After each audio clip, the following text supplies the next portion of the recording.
Dilema ng Lakers ngayon, big time kontra sa mga big teams pero struggling sa mga relatively weaker teams. Issue dahil sa kakulangan ng backup big man kay Davis.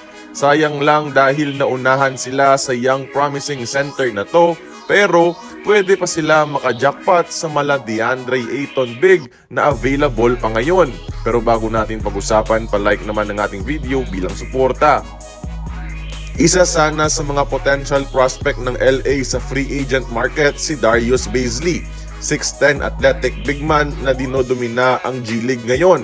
Bagay sana to pang tandem kay Davis sa depensa, tiyak defensive nightmare duo sana sa haba at athleticism ba naman.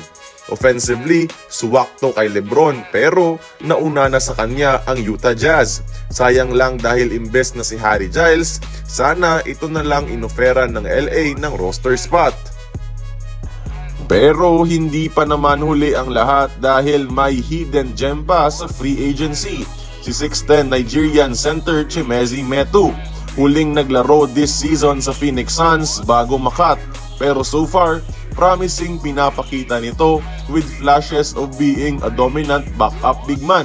Once recording at 23.19 rebound stat line last December.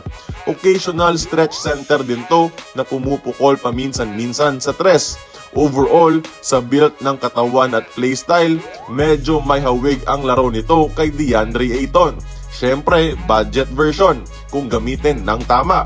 Pwedeng-pwede to maging impact player kagad sa Lakers dahil fit ang laruan nito kay na LBJ, AD, D'Lo at Reeves. Ang tanong, paano mag-open up ng roster spot ang Lakers? Ang sagot ay kay Maxwell Lewis. Pwede nilang i-waive muna si Lewis kasi hindi naman nagagamit at punan ang mga areas na dapat tutukan gaya lamang sa center possession kung gusto nilang makalusot sa top 6 ng West. Kaya kayo mga idol, para sa inyo, sinong free agent ang dapat kunin ng Lakers?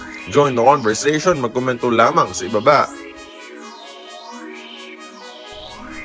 Kung nagustuhan mo ang ating video, please like, share, and subscribe. I-follow mo na rin ang ating social media platforms for more exclusive sports content. Until then, this has been Courtside Buckets. See you on the next one.